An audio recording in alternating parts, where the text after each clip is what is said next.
40 years at the bar teaches a man one thing above everything else. People lie.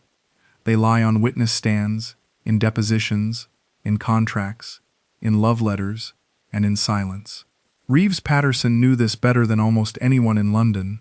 He had built a career on reading people, on finding the hairline crack in a story, the word chosen too carefully, the detail that didn't quite fit. And then he went to Manila.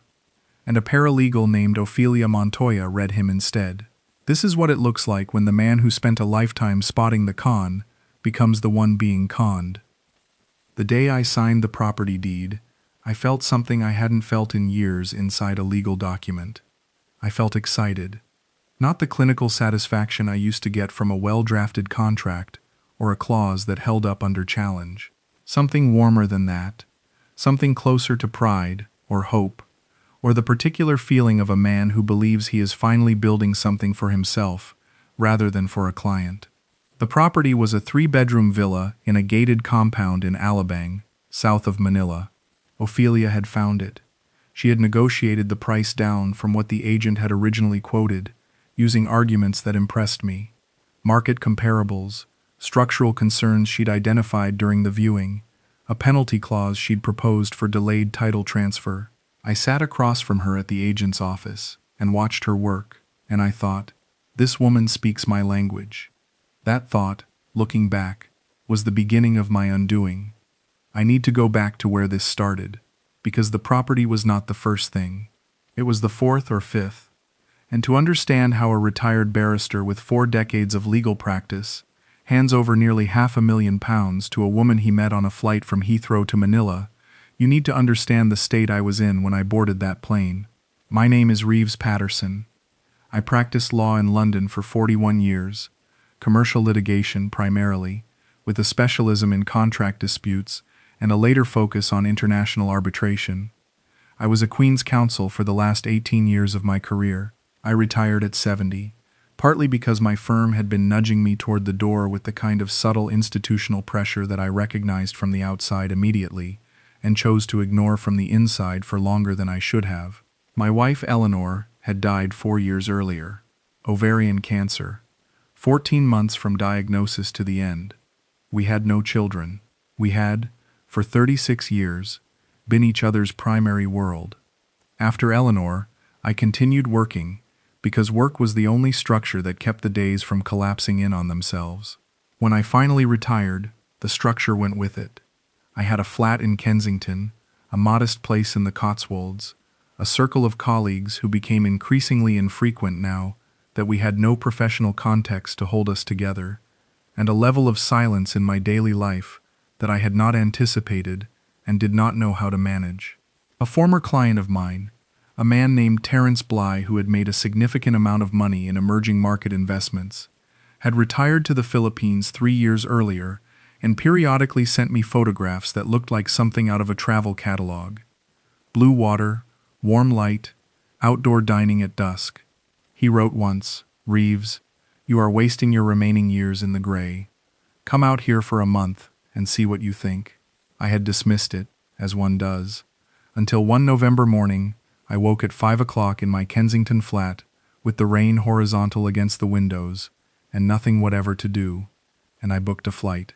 I was in the business class queue at Heathrow when I first saw Ophelia Montoya. She was standing 2 places ahead of me, in a dark blazer, with a carry-on bag and a folder of documents under her arm.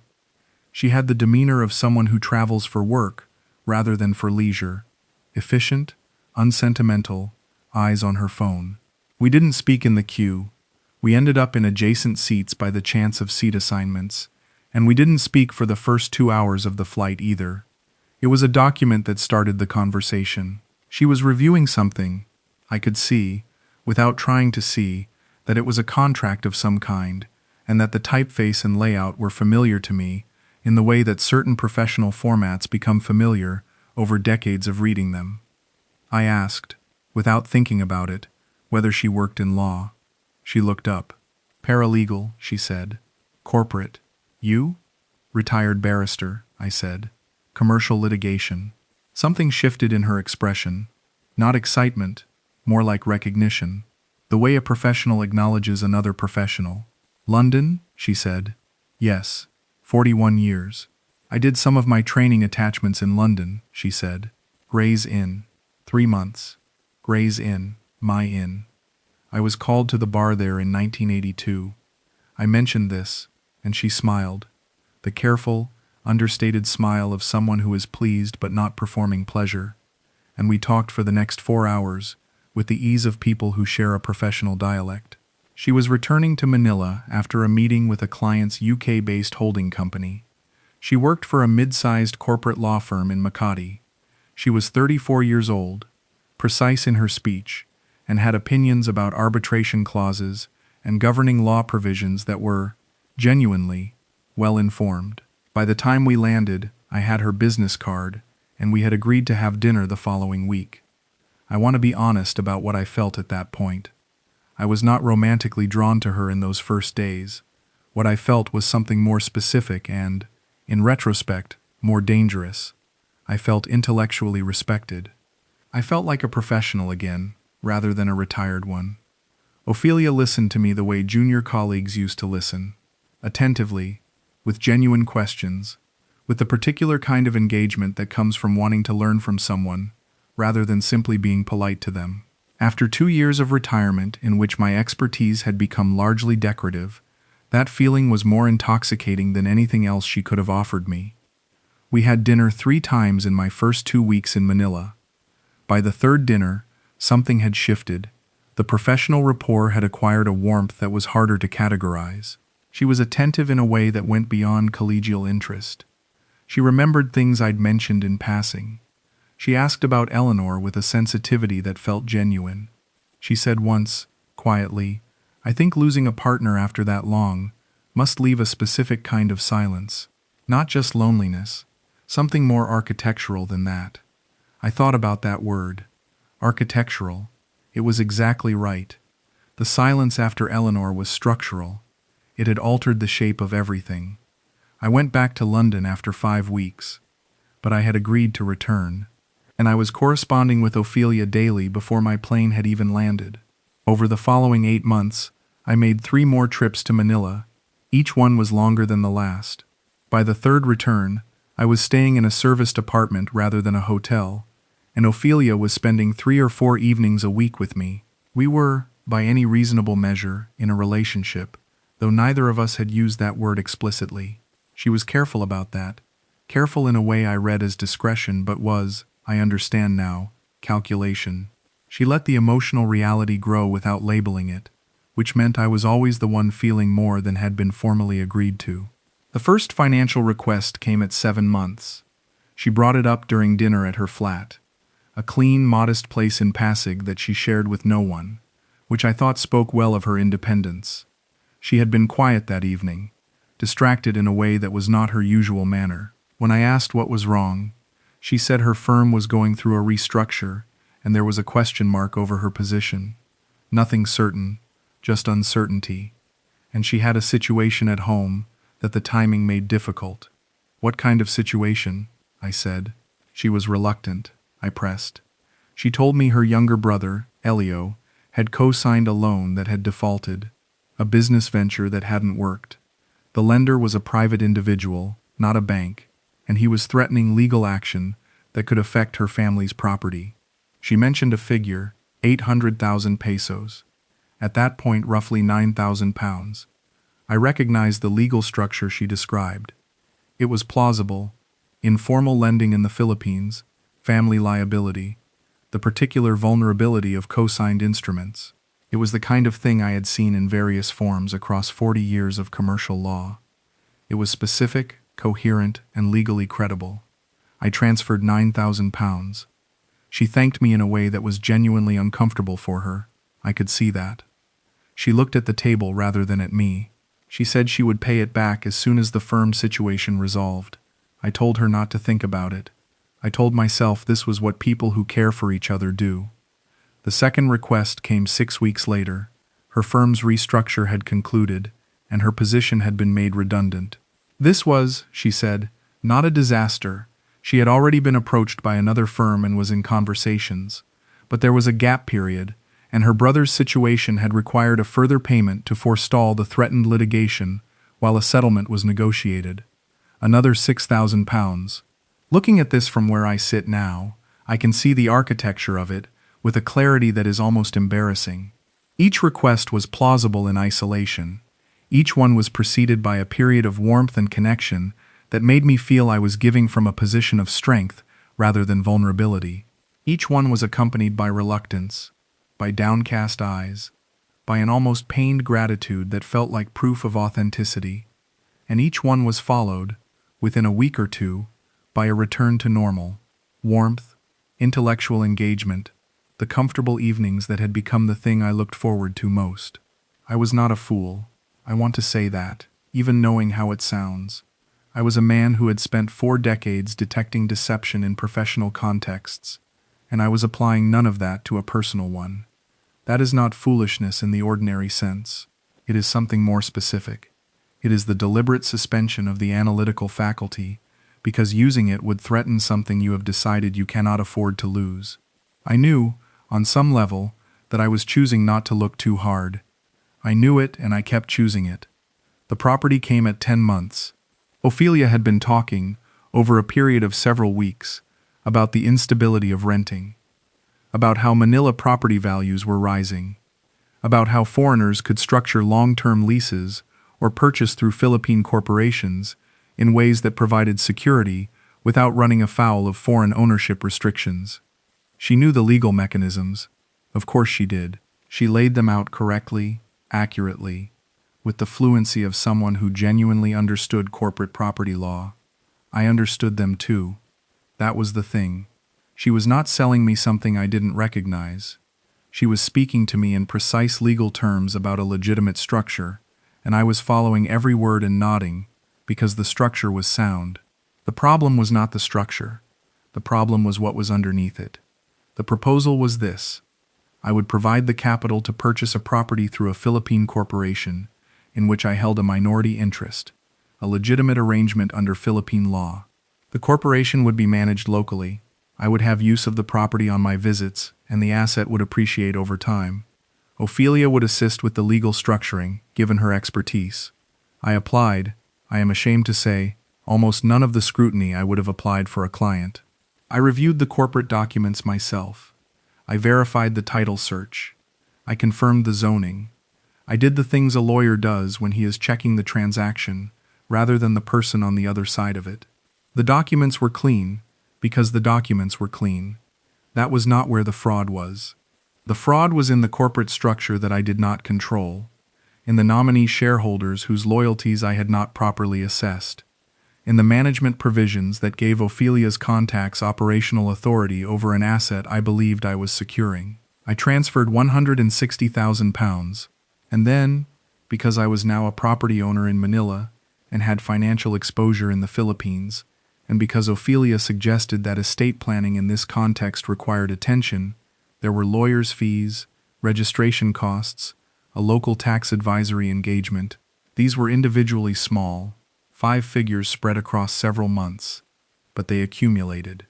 Then Elio's situation returned, more serious this time. The lender had engaged a debt recovery firm. There was a potential court filing. Ophelia presented me with a document, a letter from what appeared to be a Manila law firm, addressed to her family, setting out the claim. I read it. I read it as a lawyer. The letterhead, the citation format, the procedural references, they were correct. They were correct in every detail that a retired English barrister reviewing a Philippine legal document would know to check. I found out later that it was fabricated, that the firm existed but had no knowledge of the letter, that the citation format had been accurate because Ophelia, as a paralegal, knew exactly what accuracy needed to look like. I gave her £45,000 to settle the claim. The property corporation began showing problems at around the 14-month mark. The nominee shareholders, who were, Ophelia explained, being managed through a separate service agreement, had apparently raised concerns about the corporate structure. There was a dispute about the shareholder register. The property itself was not at risk, she assured me, but resolving the corporate issue required legal intervention and, specifically, a payment to buy out one of the nominee shareholders who had become problematic. £60,000. After that payment, I did something I should have done much earlier.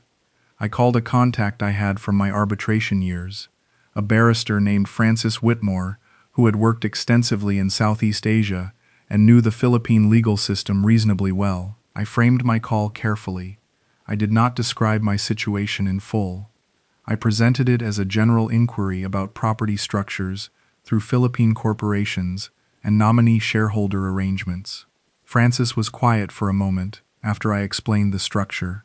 Then she said, "Reeves, in my experience, the nominee shareholder dispute is a fairly common mechanism for extracting additional capital from foreign property purchasers." "Who is advising you locally?" I told her. Another pause. "And your relationship with this person is what, exactly?" I heard, in that pause, everything I had been refusing to hear for 14 months. The specific quality of silence from a careful professional who has understood something and is choosing how to say it. "Personal," I said, "and professional." "I see," Frances said. "Reeves, I don't want to tell you something you haven't asked me. But if you're asking my view of the structure as you've described it, I would want independent verification of every element of it before I committed another pound." I thanked her. I told her she had been helpful. I ended the call and sat in my Kensington flat for a long time. I flew to Manila 10 days later, not to confront Ophelia. I was not ready for that yet. To verify, I hired a local legal firm, independently, through a referral from Francis, to conduct a review of the corporate structure, the property title, and the documentation I had been given over the course of the relationship. I instructed them to do it quietly. I told Ophelia I was coming for a visit. The review took 12 days. I spent those 12 days in Manila having dinner with Ophelia 3 times, walking with her through the city on a Sunday, sitting across from her in a restaurant in BGC, and listening to her talk about a case at her new firm, with the same fluency and precision that had first drawn me in on that flight from Heathrow. I watched her and felt 2 things simultaneously: a genuine warmth that I could not simply switch off, and a cold, growing dread that I recognized from certain moments in my professional life. The moment in a trial when you understand, before the witness has finished answering, that the case has turned against you. The review firm's partner, a woman named Addie Cynthia Oretta, delivered her findings to me in a meeting at her office in Makati. She was measured and professional, and clearly accustomed to delivering bad news to foreigners. The corporate structure was compromised. The nominee shareholder arrangement had been established in a way that gave the nominees, who were not, as Ophelia had described, professional services providers, effective control over the corporation, and therefore, over the asset. The property was not at risk of being taken from the corporation, but my ability to realize value from it was dependent on the cooperation of parties whose relationship to Ophelia I had not understood. The letter from the Manila law firm regarding Elio's debt had been verified as fabricated. The firm confirmed to attorney Oretta's associate that no such correspondence had been issued. The settlement payment had not gone to any legitimate creditor. Attorney Oretta set the documentation in front of me and let me read it myself. Then she said, "Mr. Patterson, I want to ask you, what is your total financial exposure in the transactions related to this person?" I added it up: the property purchase, the legal fees, the 2 payments related to Elio, the nominee buyout, the smaller amounts scattered across the relationship, the £9,000, the £6,000, the various smaller transfers I'd made without tracking carefully. £485,000. I heard myself say the number aloud, and it had the quality of something that couldn't be right.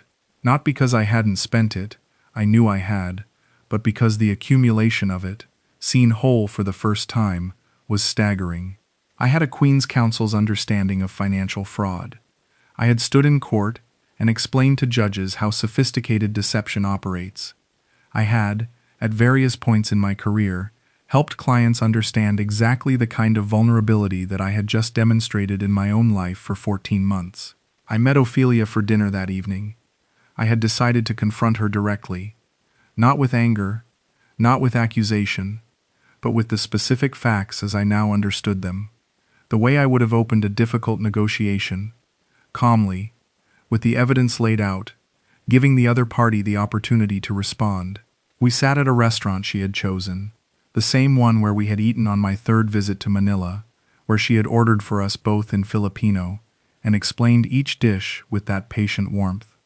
I remembered sitting across from her that evening, and feeling that this was what I had been missing, the simple, warm pleasure of being looked after by someone who seemed to genuinely want to. "I've had the corporate structure reviewed independently," I said, after we had ordered. She didn't flinch. "Okay," she said. "The nominee shareholders are not what you described to me. The arrangement was structured in a way that gives them effective control." "There were issues I was trying to manage," she said. "The letter from the law firm regarding Elio's creditor," I said. "That firm has no record of issuing it." A pause, shorter than I expected. "That's not accurate," she said. "I've had it verified," I said. "Directly, through my solicitor's local contact." She picked up her water glass. She took a sip. She set it down and looked at the table for a moment, and when she looked up, her expression was not what I expected. Not defensive, not panicked, composed. "I think we need to speak to a lawyer about this," she said. "I am a lawyer," I said. "Retired," she said. Quietly, not cruelly, just factually. That word, retired, landed in the space between us with a weight she knew it would have, because she had understood, from the first night on that flight, exactly what my retirement meant to me. She had watched me come alive in professional conversation. She had known that the thing I most needed was to feel like the competent, authoritative man I had been for 4 decades. And in the moment when I finally confronted her across a dinner table, with facts I had independently verified, she reminded me with one word that the authority I was reaching for no longer technically applied. "I'm going to pursue this through every available legal mechanism," I said. "You can," she said. "That's your right." She paused. "But Reeves, some of what you've described is genuinely more complicated than the way you're framing it. The corporate issues are real, and I've been trying to resolve them. The settlement payment that went to Elio, I can show you the transfer." "Show me," I said. She didn't take her phone out. She said she would send me the documentation. She said it with complete conviction, the way she said everything, precisely, calmly, without the giveaways I had trained myself over 40 years to read. Because she was also trained. She was a paralegal. She understood what documentation should look like. She understood what convincing looked like. She had been trained in the mechanics of legal credibility, and she had been applying those mechanics to me from the moment I looked over at her contract on a flight from Heathrow and said, "Do you work in law?" The documentation never came. She stopped responding to my messages 4 days later. Her number still connected but rang out. Her work email, when I tried it, bounced with an auto-reply indicating she had left the firm. The flat in Pasig, when I went there, once, because I needed to see it with my own eyes, had a different name on the intercom. I sat in the back of a rideshare outside that building in Pasig for 20 minutes, looking at the intercom panel, and I understood with complete and final clarity that she was gone, that the exit had been planned and executed with the same methodical precision as everything else, that the calm composure at dinner, the water glass, the word retired, the promise of documentation, had been a delay tactic, nothing more. 4 more days to complete whatever remained. Adacio Reda filed the civil actions available to us. The corporate dispute is an ongoing matter. Recovery of the settlement payment is unlikely. There is insufficient evidence linking the transfer to fraud in a way that the Philippine courts can pursue efficiently. The property remains technically held by the corporation, but extracting value from it is a process measured in years and further legal costs. I have been honest with myself about the realistic outcome. I will recover some portion of the asset value, eventually. The cash payments are effectively gone. I called Frances Whitmore from Manila. She listened. She said, "I'm sorry, Reeves. I wish you had called me earlier." "So do I said. "For what it's worth," she said. "You're not the first person I know of whom this has happened to. Not the same mechanism, but the same principle. Professional people are sometimes more vulnerable, not less. because the deception is calibrated to them. That stayed with me. Calibrated. The specific word for what Ophelia had done. She had not used a generic approach. She had read me on that flight, my profession, my pride, my need to feel expert, and she had calibrated everything to those specific dimensions: the Gray's Inn connection, the arbitration clause discussion, the legal structuring of the property, the fabricated court letter that was accurate in every detail a retired English barrister would know to check. She had built a fraud designed precisely for the shape of my vulnerabilities. My sister, Caroline, came to Manila for a week when I called her. She is 68 and has lived her entire adult life watching me be competent. And she sat across from me in my serviced apartment and did not attempt to understand or explain. She just sat with me, which was what I needed, and more than I deserved, given how little I had let people simply sit with me in the years since Eleanor. She said, "You know this doesn't mean what you think it means." "What do I think it means?" I said. "That you were stupid," she said, "or that you've lost your mind, or whatever version of that you're telling yourself." "I had 41 years of professional experience that should have protected me," I said. "And it meant nothing. It meant nothing in this specific situation," she said. "Because this wasn't a professional situation. It was a personal one. And you are, Reeves. I love you dearly. Not at your best in personal situations. You never have been." She was right.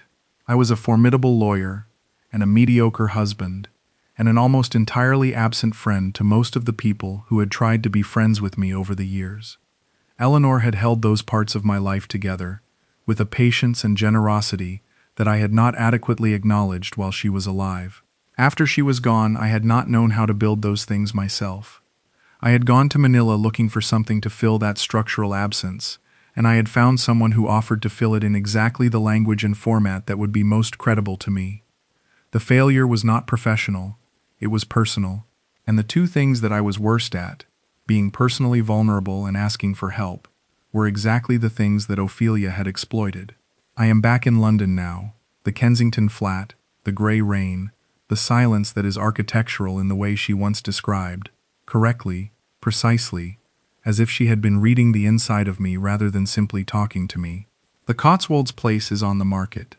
I need to simplify my finances, and I have no reason to hold property I visit alone. I have been meeting fortnightly with a therapist, a man named Dr. Alan Marsh, whom my GP recommended and whom I initially resisted because the resistance was automatic and old and completely unhelpful. He does not tell me I was foolish. He does not offer explanations I have not already arrived at myself. He mostly asks me about Eleanor, which is not what I expected, and which turns out to be exactly what the conversation needed to be about all along. The legal proceedings in Manila are slow. Attorney Oretta updates me monthly. I have budgeted for the process realistically, and without the self-deception that characterized the first 14 months. I think about Ophelia sometimes, not with the anger I might have expected, and not with the residual warmth I would have predicted either. Mostly I think about the paralegal training she referenced on that flight, about what she would have learned in those 3 months at Gray's Inn, about whether she identified me in the business class queue before we even started talking, or whether it was genuinely opportunistic, a chance seat assignment that she recognized and chose to use. I don't know. I will probably never know, and I have had to make a kind of peace with not knowing, which is not something the law prepares you for. The law is organized around the premise that truth can be established, that evidence can resolve uncertainty, that there is always a finding of fact to be arrived at. Personal life does not work that way.